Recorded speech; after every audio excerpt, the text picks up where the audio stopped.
Mars media நேயர்கள் எல்லாருக்கும் ஜோதிட குருஜியின் இனிய வணக்கங்கள், வாழ்த்துக்கள், ஆசீர்வாதங்கள், நமஸ்காரங்கள். இந்த பதிவில் நம்ம என்ன பார்க்க போகிறோம் அப்படின்னா, சுபக்கிரகம் குரு பகவானின் வக்ர நிவர்த்தி.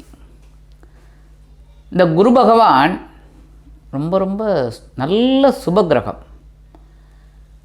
குருனாலே எல்லாருக்குமே ஒரு மரியாதை வரும், பக்தி வரும். காஞ்சி பெரியவர் அப்படின்னாலே டக்குன்னு நமக்கு ஆட்டோமேட்டிக்காக மனசில் ஒரு பக்தி வந்துடும். குருமகான் ராகவேந்திர சுவாமி, குருமகான் ஷிரடின் பாபா, எந்த ஒரு மகான் அப்படின்னாலும் மேல்மருவத்தூர் பங்காரு அடிகளார், யாராக இருந்தாலுமே ஒரு மகான் அப்படின்னோடனே நமக்கு ஒரு மரியாதை வந்துடும். அந்த வகையில் இந்த குரு பகவான் சுபக்கிரகம் 20/12/2023 அன்னைக்கு வக்ர நிவர்த்தி ஆகி மேஷ ராசியில் முழு பலத்தோடு சஞ்சாரம் பண்ண போகிறார். ஏன்னா எப்போவுமே கிரகங்கள்லேயே பார்த்திங்களா ஏ டீம் பி டீம் இருக்குது. அதை பற்றி தனியாக ஒரு பதிவு அருமையாக உங்களுக்கு சொல்கிறேன். ஏ டீம் அப்படின்னாலே சூரியன், சந்திரன், குரு, செவ்வாய். பி டீம் அப்படின்னாலே சுக்கிரன், புதன், சனி, ராகு. பி டீம் 4 நாள் 8 கிரகம் ஆச்சா. ஒன்று யார்? கேது, நியூட்ரல். ஏன்னா ஆன்மீகம், மோட்சம் எல்லாமே அனுபவத்தை கொடுத்து ஒரு இதை கொடுக்கறது கேது பகவான். ஞானத்தை கொடுக்குறவர் ஞானக்காரகன். அதுக்காகத்தான் விநாயகரை அவரோட தேவதையாக வச்சாங்க. அந்த வகையில் செவ்வாய் இடத்துல இந்த குரு பகவான் இருந்து அற்புதமான பலன்களை கொடுக்க போகிறார். வக்ர நிவர்த்தி ஆகி வக்ரகதியில் இருக்கும்போது யாரால் என்ன செய்ய முடியும்னு சொல்லுங்கள். பலமே இல்லைங்கும்போது அந்த கிரகம் என்ன சுபகிரகமாக இருந்தாலும் சரி, அசுப கிரகமாக இருந்தாலும் சரி, அது என்ன செய்யும்? ஒன்றும் பண்ண முடியாது. இப்போ அவர் வக்ர நிவர்த்தி ஆகிறார். 20/12/2023 அன்னைக்கு வக்ர நிவர்த்தியாகி மேஷராசியில் முழு பலத்தோட அருமையாக சஞ்சாரம் பண்ண போகிறார். தண்ணியாக இது வரைக்கும் கூட ராகு இருந்துட்டு சில குழப்பத்தெல்லாம் கொடுத்தார். குரு சண்டால யோகம் அதெல்லாம் கொஞ்சம் ஓடிட்டு இருந்தது. இப்போ ராகு விலகிட்டார். குரு பகவான் வக்ர கதியில் இருக்கார். வக்ர நிவர்த்தி ஆக போகிறார். சரி, வக்ர நிவர்த்தி ஆகி எவ்வளவு நாள் இருக்க போகிறார் அப்படின்னு பார்த்தீங்கன்னா 30/4/2024 வரைக்கும் இருக்க போகிறார். 30/4/2024 வரைக்கும் இருந்துட்டு முழு பலத்தோட சஞ்சாரம் பண்ணி நற்பலன்களை கொடுக்க போகிறார். 1/5/2024 அன்னைக்கு தான் குரு பயிற்சி நடக்கிறது. அந்த வகையில் இந்த குரு பகவான் மேஷராசியில் இருந்துட்டு தனது 5ஆம் பார்வையாக சிம்ம ராசியையும், 7ஆம் பார்வையாக துலாம் ராசியையும், 9ஆம் பார்வையாக தனுசு ராசியையும் அருமையாக பார்வையிடப் போகிறார். ஆக நிறைய ராசிகளுக்கு நற்பலன்கள் கண்டிப்பாக கிடைக்கும். சில ராசிகளுக்கு பரிகாரங்களின் மூலம் அந்த சிரமம் குறைந்து நற்காரியங்கள் நடைபெறுவதற்குண்டான வாய்ப்புகள் இந்த குரு பகவானால் கிடைக்கும். ஆக இந்த வக்ர நிவர்த்தி ஒவ்வொரு ராசிக்கும் என்னென்ன பலாபலன்களை கொடுக்க போகிறது அப்படிங்கிறத பற்றி நம்ம இப்போ தெளிவாக பார்ப்போம். இப்போ இந்த பதிவுக்கு போகலாமா? எனதருமை மகர ராசி நேயர்களே, இந்த பதிவில் நம்ம குரு பகவானின் வக்ர நிவர்த்தி பார்க்க போகிறோம். இந்த குரு பகவான் உங்களுக்கு இதுவரைக்கிலும் சுகஸ்தானத்தில் வக்ரகதியில் இருந்துக்கிட்டு ஓரளவுக்கு சில நன்மைகளை கொடுத்தார்.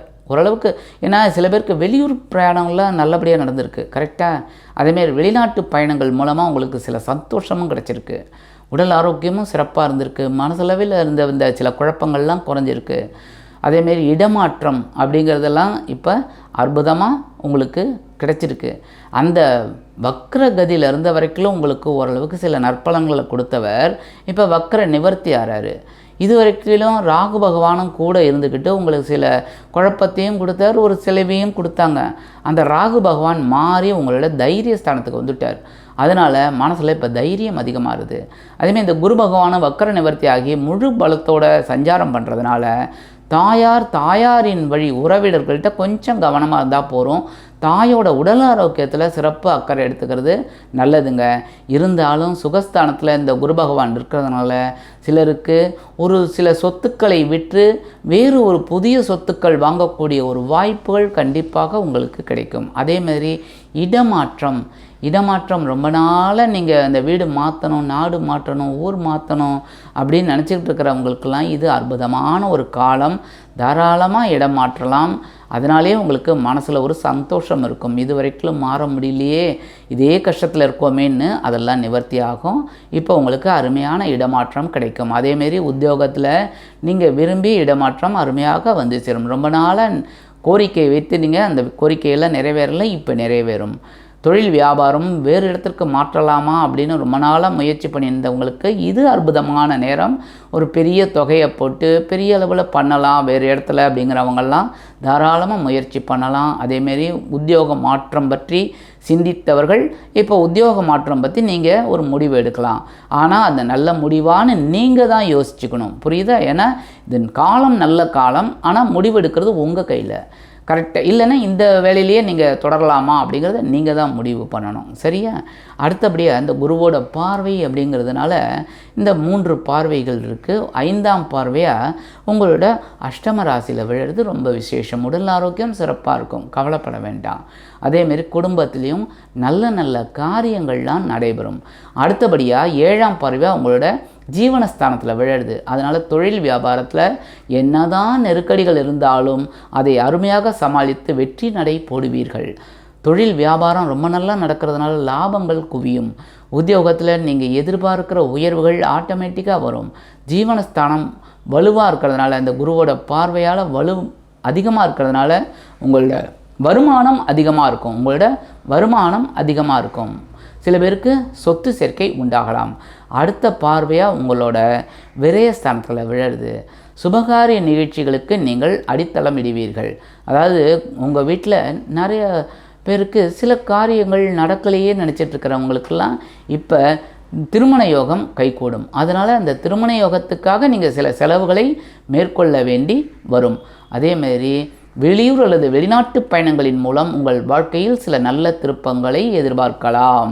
இடமாற்றம் இனிமையாக வந்து சேரும். சில செலவுகள் எதிர்பாராமல் வந்தாலும் அது சுபகாரிய செலவுகளாகவே இருக்கும். அதனால் மேக்சிமம் உடல் ஆரோக்கியத்தில் சிறப்பாக அக்கறை எடுத்துக்கிட்டீங்க அப்படின்னா மருத்துவ செலவுகள் கண்டிப்பாக குறையும், சுபகாரிய செலவுகள் அதிகமாக இருக்கும். ஆக இந்த குரு பகவானின் வக்ர நிவர்த்தி காலம் உங்களுக்கு சில படிப்பினைகளை கொடுத்தாலும் குருவின் பார்வை பலம் குபேர பலமாகி உங்களுக்கு அருமையான வாழ்க்கையை அமைத்து கொடுக்கும் என்று கூறி விடைபெறுகிறேன். நன்றி, வணக்கம். மீண்டும் ஒரு அருமையான பதிவில் நான் உங்களை மனமகிழ்ச்சியோடு சந்திக்கிறேன். வாழ்த்துக்கள். வாழ்க வளமுடன். இந்த சேனல் உங்களுக்கு பிடிச்சிருந்தா மறக்காம சப்ஸ்கிரைப் பண்ணுங்க, ஷேர் பண்ணுங்க, லைக் பண்ணுங்க, கமெண்ட் பண்ணுங்க.